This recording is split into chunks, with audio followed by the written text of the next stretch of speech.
Hello and a very warm welcome. It's 9 p.m. IST. I am Maudie Kambhir and this is Gravitas with a new look but the same old spirit. Let's get started.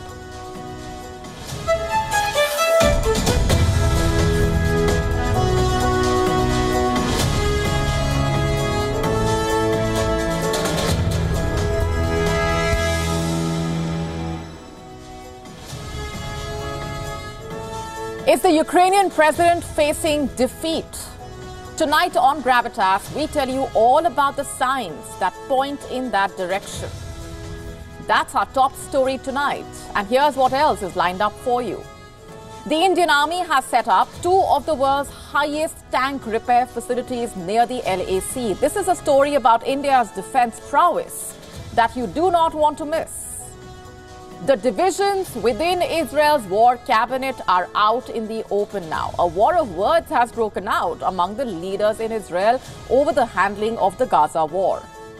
A state of emergency has been imposed in New Caledonia. How did things reach this point? What's really happening on the ground? That's coming up on Gravitas Deep Dive.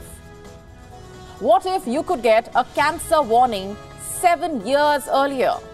According to researchers, proteins linked to cancer can start appearing in people's blood more than 7 years before they are diagnosed. We get you a special report.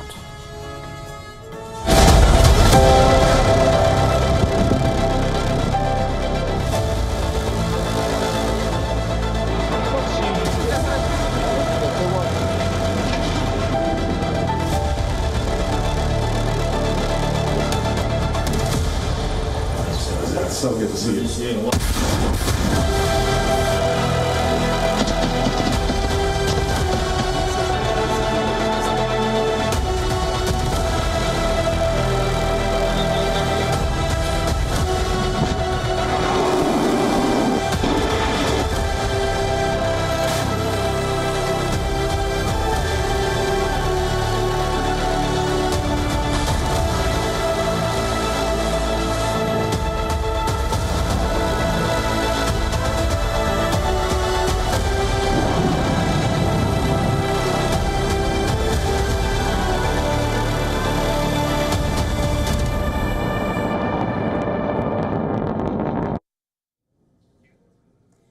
Is Zelensky facing defeat? There are ample signs, and that is why I asked this question tonight. Is the Ukrainian president facing defeat? Let me tell you what's happening on the ground. One, Russian forces are advancing on several fronts. The region of Kharkiv is the latest flashpoint. Russia began its incursion into Kharkiv on Friday, and between then and now, Russia claims to have captured at least 12 settlements. That's 12 in 6 days. Russia, in fact, is carrying out what's being called one of the most significant ground attacks since the beginning of the war. Fighting is raging in a town called Vovchansk. This is where it is on the map, some 5 kilometers from the Russian border. Ukraine says Russian infantry groups have already entered the town of Vovchansk. Moscow claims its troops have also recently taken control of 2 more villages in Kharkiv. Russian troops have also taken at least 1 settlement in Southern Zaporizhzhia. It's called Robotine. It happens to be one of the settlements that Kiev retook in its counter-offensive last year. So what's next? Russia's state news agency RIA says that Russian forces are preparing to take a village called Liptsy. That's about 30 kilometers north of Kharkiv. One Russian official said Russian troops are already on the outskirts of Liptsy. On top of that, Russian troops are also bombing towns and villages. There have been Russian airstrikes on Ukraine's Mykolaiv and Kherson. In fact, 17 people have been injured. There has been an air attack on Dnipro where 2 people have lost their lives. Like I said, Russian troops are advancing on multiple fronts. Our troops are constantly, every day, improving their positions in all directions. I repeat, they're carrying out all the tasks set by the Ministry of Defense and the General Staff. Выполняют все задачи, поставленные Министерством обороны.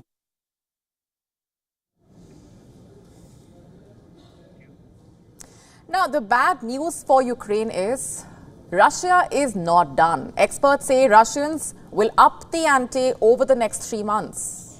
And guess what? They are not wrong. Have a look at what the Russian President Vladimir Putin is saying. In that public meeting with Russia's new defense minister, Andrei Belosov, Putin said that victory could be hasted by the use of more powerful and advanced weapons. Now, what does that mean for Zelensky, who is already struggling to arm his troops? Is Zelensky facing defeat? And here's sign number 2, by the way. Ukrainian troops have been forced to withdraw from several villages in Kharkiv. They have pulled back after coming under heavy fire. A spokesperson for the Ukrainian military said the troops had to be pulled back from the settlements of Lukyansky and Vovchansk in order to, quote-unquote, preserve the lives of our servicemen and avoid losses. Ukraine has also had to evacuate some 8,000 people from Kharkiv last week. You see, there is no guarantee that Russia will not open more fronts. Does Ukraine have what it takes to defend itself is the question. There is shortage of troops and Ukraine has burned through its cache of weapons. Troops' morale is down. The counterattacks are failing. Ukraine has not been able to inflict much damage. Russia claims its military shot down 10 US-supplied long-range missiles known as ATACMS over Crimea. ATACMS is short for Army Tactical Missile Systems. Earlier this week, the US had said that American ATACMS were reaching Ukraine. This week, Moscow also said that 5 Ukrainian attack drones were destroyed over the Kursk and Bryansk regions in Russia. How do you read this, if not as Ukraine's failure to defend its settlement and inflict damage on Russia? Which brings us back to the question, is Zelensky facing defeat? Here's sign number 3. The writing is on the wall. Even Zelensky knows it. He has cancelled all foreign trips. Zelensky's press secretary, Sergei Nikiforov, said that the president had, quote, instructed that all international events scheduled for the coming days be postponed and new dates coordinated. The president says, quoting further, all attention now is focused on the current defense operations. Number 4. While Zelensky is being forced to stay home, Putin is on his second visit to China in just over 6 months. And from China, Putin is once again sending signs that he has never shied away from negotiations, that he is ready to talk. In a joint press conference, Xi Jinping said both the sides agreed that a political settlement to the Ukraine crisis was the quote-unquote right direction. Listen to this. We both agreed that a political settlement of the Ukrainian crisis is the right direction.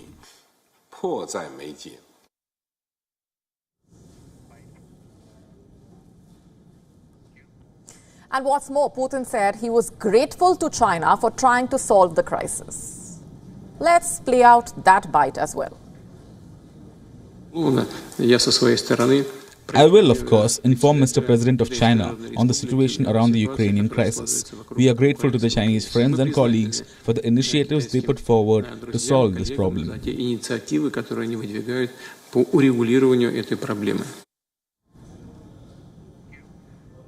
Now remember, China has proposed a 12-point peace plan for Ukraine, and the plan does not talk, and I repeat, does not talk about troop withdrawal.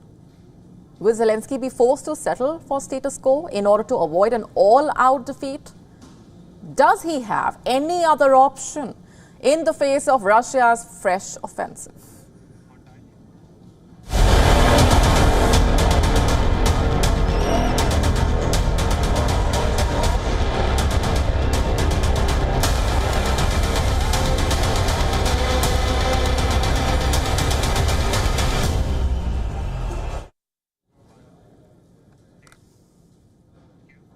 On this show, we keep telling you about India's growing defense prowess because it is honestly one of the most incredible stories of our time. Look at the Indian Army's latest feat.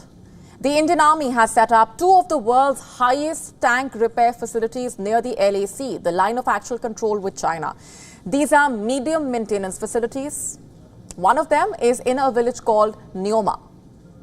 This is where it is on the map of India. The other Indian tank repair facility is near KM 148 in the DBO or Daulat Beg Oldie sector. India already has the world's highest airstrip here. I'm talking about the Daulat Beg Oldie Advanced Landing Ground. Daulat Beg Oldie lies south of the Karakoram Pass. On its west is Siachen. On its east is Aksai Chin. I also mentioned Neoma. It is at a height of 4180 meters, 4,180 meters. How many armed forces can claim to have repair facilities at such heights? Like I was telling you, this is an incredible story. These new tank repair facilities will help India's combat fleet remain operationally ready. They will enhance serviceability, also mission reliability of India's tanks and combat vehicles. Ladakh, as some of you may already know, has rugged terrain. The weather conditions also are challenging. The temperature in Ladakh can dip down to minus 40 degrees. It is not an easy task to maintain war machines at this super high altitude. It's even more difficult to get them back to bases in the plains for repair work and then carry them up again. It's a logistical challenge. It also adds to the cost. Tanks need to be airlifted in transport carriers like C-17, C-130. The back and forth also compromises on war preparedness. Reports say the Indian Army has over 500 tanks and combat vehicles deployed in eastern Ladakh. This includes the T-90, T-72, quick reaction fighting vehicles, the K-9 Vajra self-propelled howitzers, infantry combat vehicles, armored vehicles. It's a long list. And why not? India has had to significantly increase its deployment in Ladakh since the standoff with China. Now, the army is creating infrastructure to maintain these vehicles and shelter them in face of extreme temperature. Reports say the Indian Army is creating structures to house its tanks. Reports also mention that the Indian Army will soon deploy the Zorawar light tanks in Ladakh. You see, India is not just bolstering its land defense. It is also securing its seas. India has unveiled a midget submarine. This is Arovana, India's new weapon in the era of underwater warfare. Arovana has been designed to execute covert military operations. This is a stealth midget submarine. It can take part in intelligence gathering, reconnaissance missions. It can operate in shallow as well as in deep waters. Its makers, in fact, say Arovana's precision is unparalleled, as is its efficiency. This midget submarine has been developed by Mazagon Dock Shipbuilders Limited. It was built by integrating advanced technologies. I'm talking about sonar, GPS, inertial navigation system. This is not an unmanned underwater drone. You know, like the Northrop Grumman's monster manta ray or the ghost shark that Australia has developed. India's midget submarine can seat a pilot. It can also seat a co-pilot and a team of combat swimmers. There's also enough space for their equipment. Mazagon Dock says it is also coming up with a successor of Arovana. The MSX-02A midget submarine is expected to be an even more advanced stealth war machine.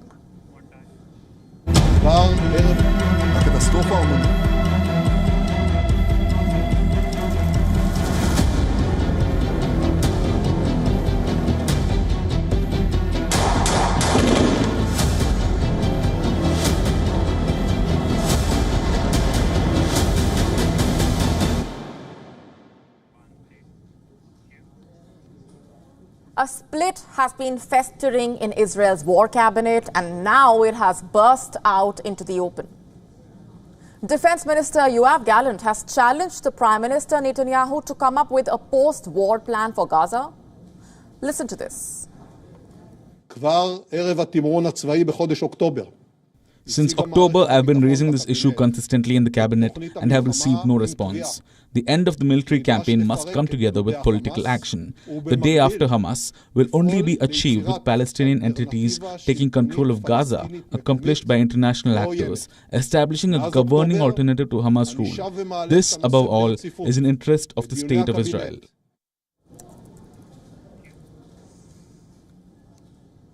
You heard that. A frustrated Gallant is complaining that he has been consistently raising this issue, but there has been no resolution. Gallant also made it clear that he will not permit any solution where Israeli military is deployed in Gaza. Listen to this now.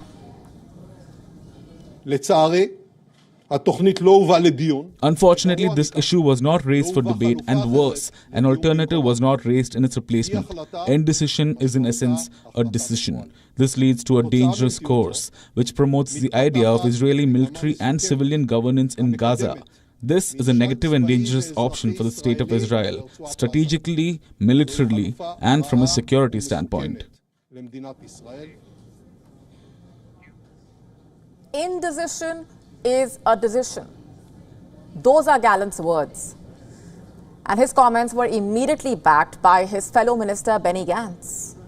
Gantz said that Gallant had only spoken the truth, and with that, the Israeli leadership has plunged into a highly public row. How is Bibi taking this, you ask? Not well. He is furious. He is pushing back. Listen to what he said. הקטסטרופה ההומניטרית שדיברו עליה לא התממשה, היא גם לא תתממש. Eliminating Hamas is an essential step in order to ensure that on the day after, there will be no element in Gaza that can threaten us.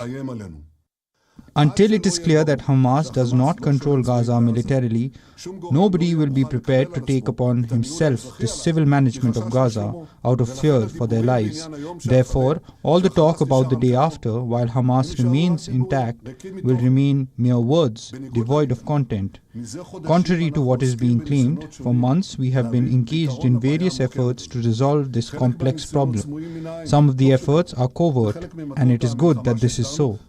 This is one of the objectives of the war that we have defined, and we are determined to achieve it as well. You see, it's a war of words. Gallant says his concerns have not been addressed, but Netanyahu has countered him, claiming that he has been trying to find a solution for months. If that's the case, why hasn't he come up with a plan yet?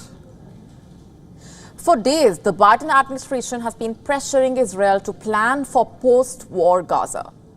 But Netanyahu has delivered his response. Not so fast. You just heard it for yourself. He has argued that it would be just chatter while Hamas remains intact. Netanyahu does not seem to be listening to Biden's officials. What would this lead to? While US support for Israel seems ironclad, will it end up abandoning Netanyahu? Because the other ministers seem to be more than happy to do America's bidding. The leaders are split on the fate of this war, and the split is getting wider day after day, by the way. Some want to prioritize the return of hostages. Others, like Netanyahu, want to press on with total annihilation of Hamas. They are not ready to accept the ceasefire deal brokered by Qatar and Egypt. Gallant's comments have only added fuel to the row. The security minister, Itamar Ben-Gvir, has in fact called for Gallant to be removed. He said that Gallant failed on October 7 and continues to fail even now. And such a defense minister must be replaced in order to achieve the war goals. But can Netanyahu really afford to do that? You see, the last time he fired Gallant, it did not go down well with Israelis. There were protests, there was agitation, to the extent that Netanyahu had to go back on his decision. So what gives? The government seems too occupied with its own conflicts. How will it handle what's happening outside? Hamas has its own set of demands. It says a post-war plan that does not include the group will be opposed. It wants to be involved in deciding post-war rule in Gaza along with other Palestinian factions. But all of that is a discussion for later. The Israeli establishment needs to settle its internal issues first.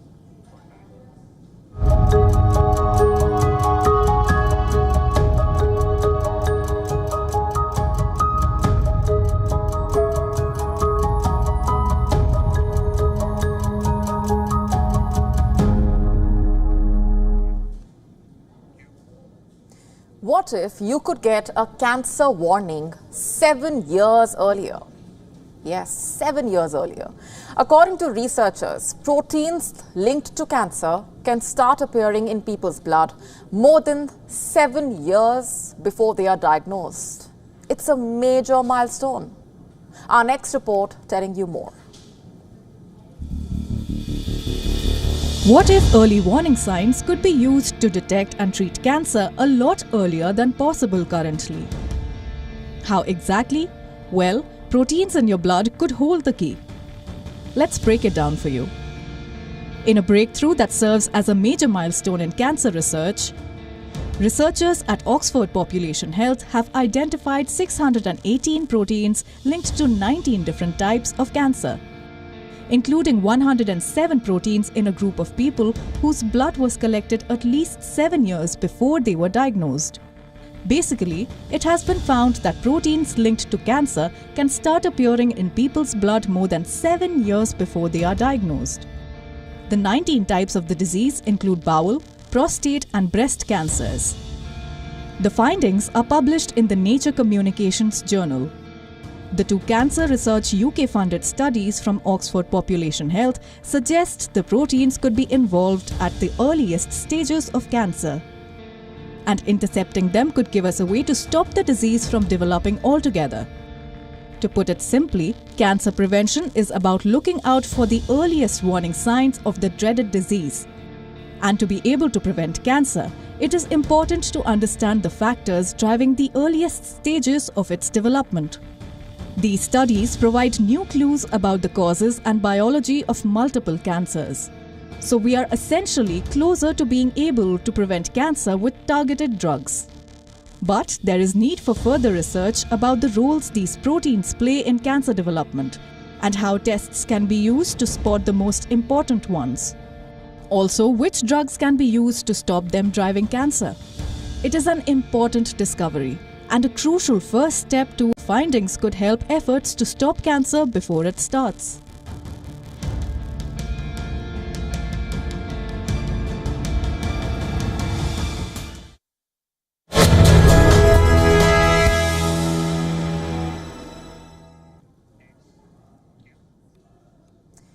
A state of emergency has been imposed in New Caledonia. For the last few days, the archipelago is reeling with chaos and violence. At least 4 have died, more than 300 injured. Why is all of this happening?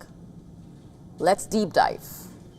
Starting with the basics, New Caledonia is an island territory in the South Pacific. This is where it lies on a map. It is one of the 5 island territories held by France across the Indo-Pacific. The archipelago was annexed by France in 1853. It was used as a penal colony until the turn of the 20th century. New Caledonia is home to some 270,000 people. 41% of them belong to the indigenous tribe Melanesian Canucks. 24% are of European origin, mostly French. Tensions first began to rise back in the 1970s. A boom in nickel production attracted outsiders on the archipelago. In fact, New Caledonia still remains the world's number 3 nickel producer. With outsiders came conflicts. The Canucks feared marginalization, so they launched independence movements. However, peace came about in 1998 after the Noumea Accord. The accord outlined a path to gradual autonomy in New Caledonia. How so? By making the voting rights exclusive. Only Kanak people, the migrants living in New Caledonia before 1998 and their children could vote in the elections. And this basically gave greater representation to the Kanaks. The accord also allowed for 3 referendums to determine the future of the country. In all 3, the people of the territory rejected independence from France. Fast forward to 2024, things have changed. Now, Paris has come to view the arrangement as undemocratic. So the lawmakers have approved a constitutional amendment. It would open the electorate to people who have lived in New Caledonia for at least 10 years. The Kanaks are clearly not happy. The visuals coming out of New Caledonia speak for themselves. Riots began even before the French lawmakers voted on the bill. Gunshots were heard in parts of New Caledonia. Streets were on fire. Burnt cars remained strewn on the roads as plumes of smoke rose up. Protesters damaged properties, looted stores.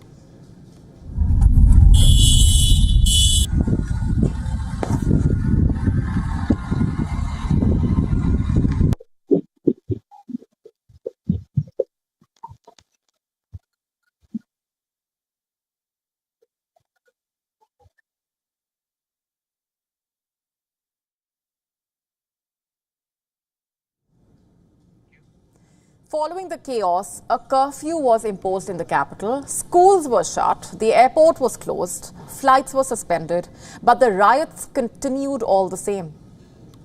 And this is the aftermath. This is how New Caledonia looks today.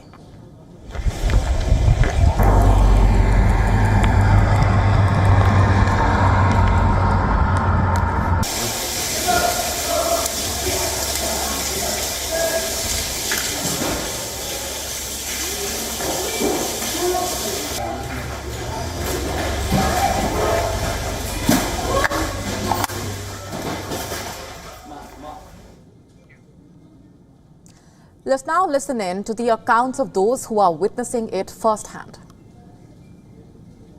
Le mouvement indépendantiste. It's a Caledonia that's not recognizable today. We talk about sharing, we talk about time to talk, but Caledonia is not what you think. And I'm a New Caledonian. I no longer know my country anymore. Quand je vous parle de là, c'est qu'il est 5 heures du matin et que, comme je vous disais, The roadblocks created by terrorists are very difficult to pass through. So, in fact, we are subjected to insults, to threats of being beaten, of having our cars attacked, burned or destroyed, while we attempt to get to the places that we want to reach. It's very difficult during the day, very difficult in the day and even at night. The truth is that at night, you can't even try to go out. Je ne vais pas faire de racisme. We feel oppressed. We are angry. Everything is taking place over there. And us, we are wondering, are we being heard? We, the Kanak people? What I've noticed is that no one ever thinks of us. We talk of sharing, of equality, but that never existed.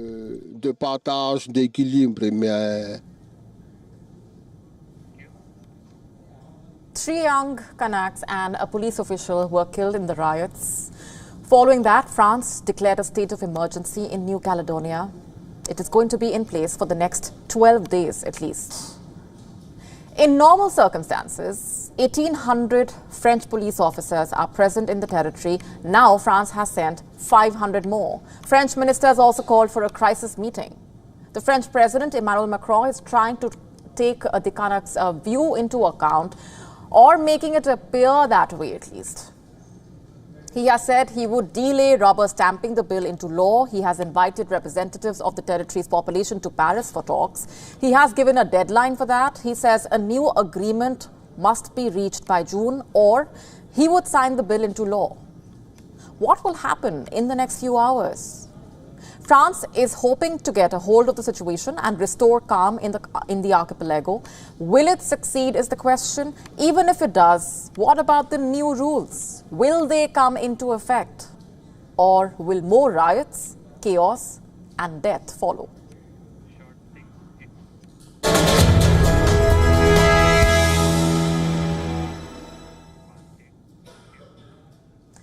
Yesterday, we told you how a Pakistani-American businessman was praising India and the Indian Prime Minister. Well, it appears to have become a trend now. The speech of a Pakistani lawmaker has now gone viral. This MP's name is Syed Mustafa Kamal. He is the leader of a political party in Pakistan, the MQMP, short for Muttahida Qawmi Movement Pakistan. So this leader was speaking at Pakistan's parliament earlier this week, and during his speech, Kamal drew a contrast between India's progress and Pakistan's poor situation. He said, while India has reached the moon, in Karachi, people, in fact children, are dying by falling in a drain.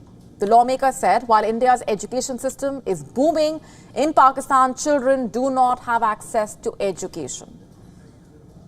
Let me read out for you parts of Mustafa Kamal's remarks. The Pakistani lawmaker said, quote unquote, "Whenever we have talked to Asif Ali Zardari Sahab, we have found him positive, receptive and interested in solving the problems. I want to inform him that the world is going to the moon, while in Karachi, a child is dying after falling into an open gutter.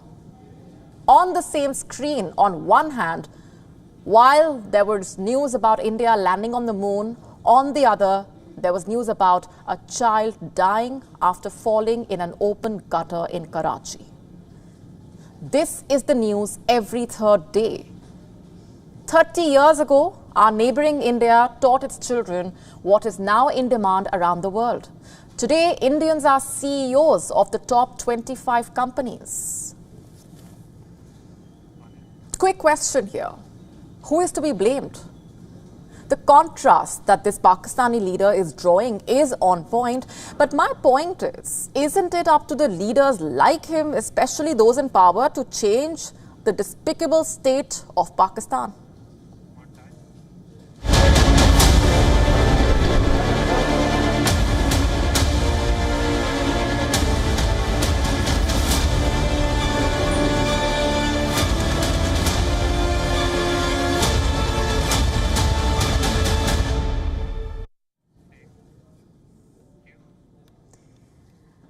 Aviation industry in the year 2024 is a mixed bag of emotions. Despite rampant production issues surrounding Boeing and delivery delays, the global airline industry is witnessing a strong rebound in 2024. Emirates, a major Dubai-based carrier, is celebrating record profits of $5.1 billion for their fiscal year. This impressive performance is being shared with their employees through a generous 20-week bonus payout. This comes on the heels of a 10% workforce increase. Singapore Airlines has also announced a huge bonus, up to 8 months of salary last year. Backed by a robust demand for air travel, the airline's total revenue, reached $19 billion. Their operating profit also hit a record high of $2.7 billion. While airlines are experiencing a surge in passenger traffic, a looming challenge threatens to disrupt this momentum. Production issues at Boeing and Airbus have resulted in a significant aircraft shortage. And this has airlines grappling with a situation where travel demand is projected to exceed the pre-pandemic levels, yet there are fewer airplanes available. For instance, a projected 271 million passengers are expected to travel this summer in the United States alone, representing a 6.3% increase. This enthusiasm for travel is countered by the grounding of 650 Airbus A320neo jets for engine inspections. And to cope with this shortage, airlines are resorting to the leasing market, driving lease rates for new aircraft to record highs. Despite the shortage, airlines are optimistic about the 2024 summer travel season, and this optimism is fueled by a global travel projection of 4.7 billion passengers. However, the rising inflation may dampen some traveler enthusiasm, with a year-on-year decrease in passenger fares and month-on-month fare increases. Airlines are navigating a delicate balance between managing costs associated with the aircraft shortage and increased leasing rates while capitalizing on the high demand for travel. Indigo, India's largest airline, exemplifies this balancing act. After returning to profitability, they announced a bonus for their employees. Bonuses become even more crucial in today's environment, after all, with the news of pilot strikes in Vistara and Air India Express highlighting these growing employee concerns. Overall, the news of bonuses across airlines is a happy moment in an otherwise lagging aviation industry. Soaring profits and strong travel demand are countered by aircraft shortages and rising inflation. How airlines navigate these challenges will be key to determining the long-term success of the post-pandemic recovery. Also, bonuses every once in a while, especially when profits soar, become an important tactic to keep the employees happy and the airline functioning.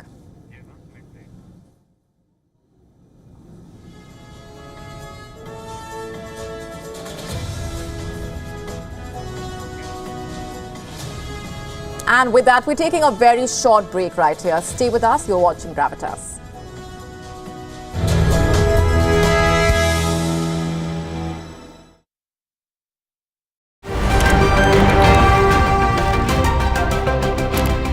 Ready to dive into your daily dose of news? Bringing you what's trending in the West and all that's setting trends in the East. And all of this served up with a side of insightful banter. We don't just bring you the latest stories. We bring you your talking points for the day. And while you do that, from the busy streets of New York, I will provide you with deeper insights on the developments through the course of the day in the U.S. And I will be here at the WION headquarters, getting you all the action from the universe of sport. All that you need to know about your favorite teams and players, right here. The show that keeps you ahead of the global curve. A conversation you'd want to be a part of. A place where news becomes an engaging exchange. We bring you stories that impact your present. This is World DNA. Join the conversation.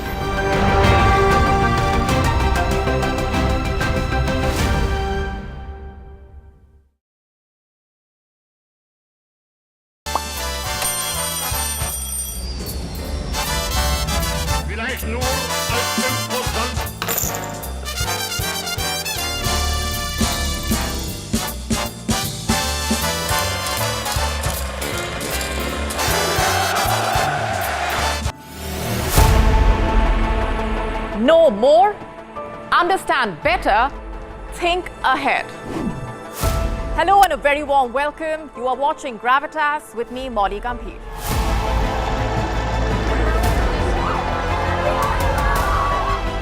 Get the facts, not the bombast. On the 26th of March, dynamic pricing, Baloch separatists, Gravitas cuts out the clutter.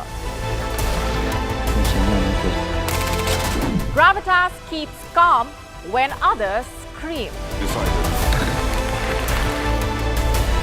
Gravitas brings news to life.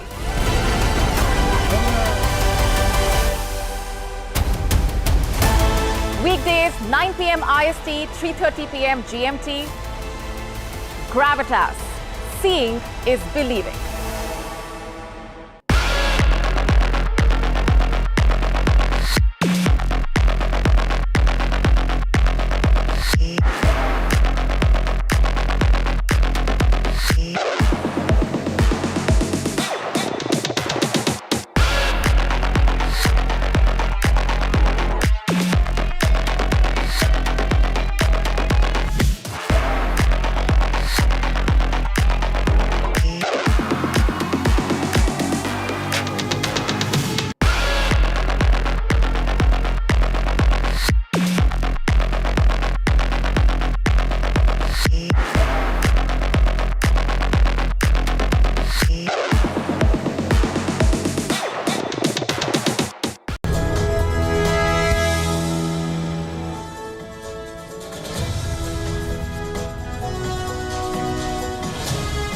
And welcome back. Thanks very much for staying on with us. You are watching Gravitas.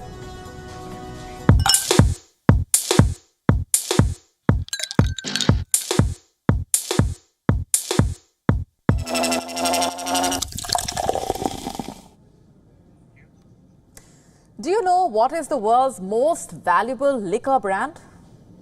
It is 53% alcohol, tastes like firewater, and is the national liquor of China. It's called Motai. A single bottle can cost tens of thousands. Let me tell you a bit more about this drink.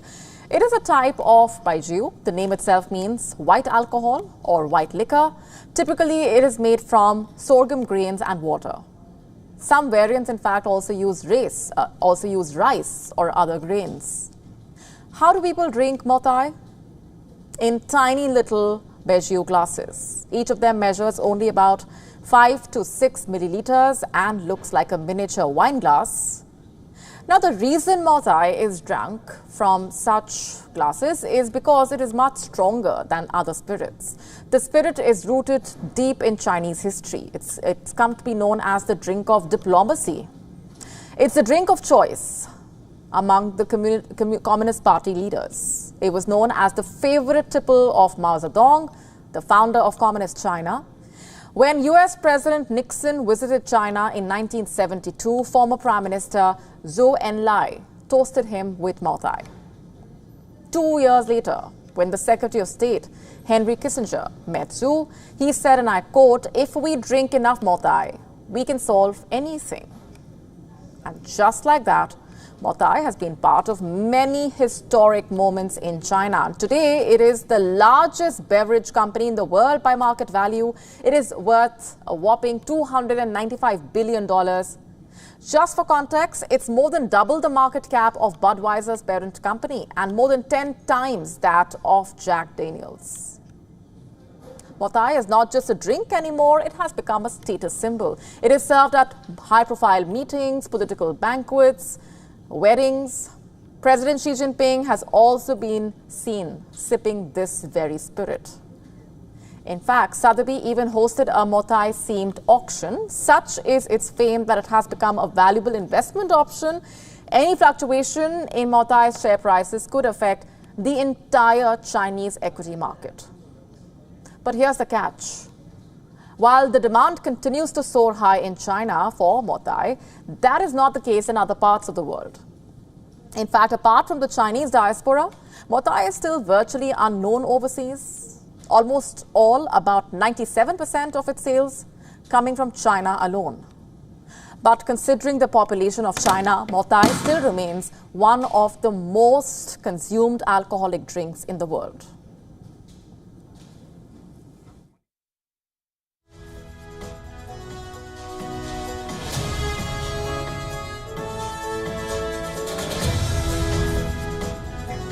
And staying with news from China, its property market crisis has clearly weighed on the world's second largest economy. And now China is considering a proposal to have local governments across the country buy millions of unsold homes. This is based on a Bloomberg report, quoting sources familiar with the plan. Have a look at our next report to find out more. This rescue plan will be one of China's most ambitious attempts yet to salvage the property market. Bloomberg sources said that the State Council is consulting several provinces and government agencies on the preliminary plan. China has tried a few smaller programs to get rid of surplus housing inventory with state funding, but the latest plan would be far bigger. State-owned firms will acquire unsold homes from distressed developers at steep discounts, with the offer of loans from state banks, ACC, and other financial institutions. Officials are still debating details of the plan and its feasibility. But even if China's leaders decide to go ahead, it would take months to be finalized. If authorities do proceed, it would mark a new phase in the government's closely watched campaign to address the biggest drag on the world's second largest economy. China's home sales plummeted about 47% in the first 4 months, and unsold housing inventory is hovering at an 8-year high. This has exacerbated a meltdown that threatens to put about 5 million people at risk of unemployment or reduced incomes. Investors have been waiting for details of the government's next moves after the ruling party vowed to explore new approaches to ease the real estate crisis. A gauge of Chinese property stocks has rallied about 14% since then. While Beijing experimented in the past with state buying of unsold apartments, most smaller-scale initiatives met little success. In early 2023, the People's Bank of China made 100 billion yuan, that is about $13.8 billion, available to some financial institutions through a specialized lending facility. The money was meant to help 8 cities on a trial basis buy unsold properties for use in local subsidized rental programs. However, China's property sector is unlikely to stabilize until the gap between housing supply and demand closes. Unsold housing inventory climbed to 3.6 billion square feet last year, the highest since 2016. For the government to absorb the inventory, it will cost at least 7 trillion yuan, that is about $967 billion, or 78% of China's budget deficit this year. The plan to enlist local governments to reduce the housing glut could further exacerbate their debt level. China's debt has soared to 56% of the gross domestic product as of last year. Banks would also be under pressure as their balance sheets have already been eroded by rising bad loans and narrowing margins. We report WION The World is One.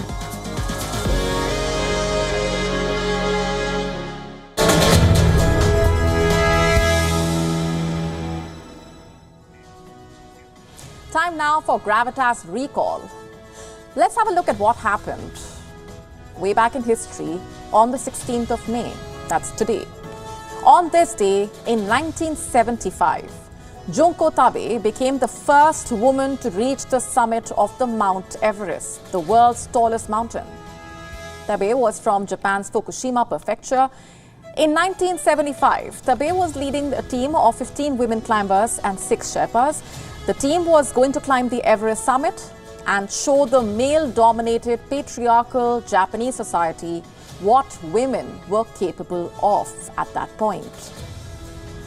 The first part of the climb went smoothly, but on the 4th of May 1975, disaster struck the team when their camp was hit by an avalanche.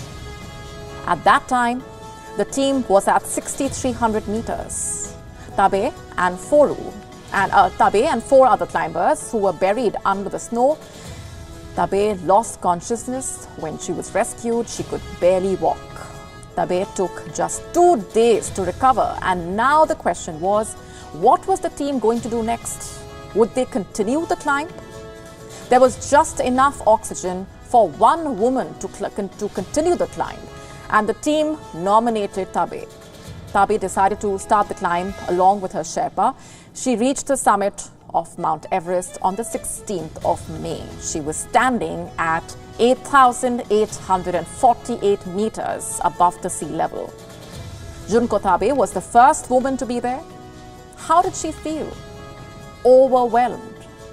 And years later, in an interview, Junko Tabe said, "I did not intend to be the first woman on Everest." She said she would rather be remembered as the 36th person to reach the peak.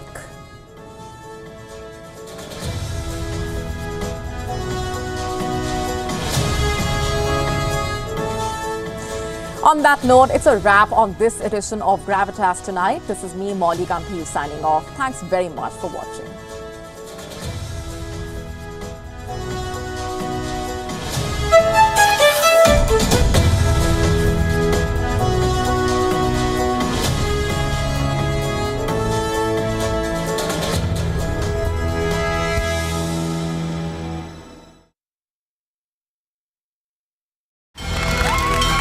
From the bustling trading floors of Wall Street to the vibrant exchanges of Asian stock markets, WION breaks it down for you to make sense of what's happening, as we reveal the key factors behind events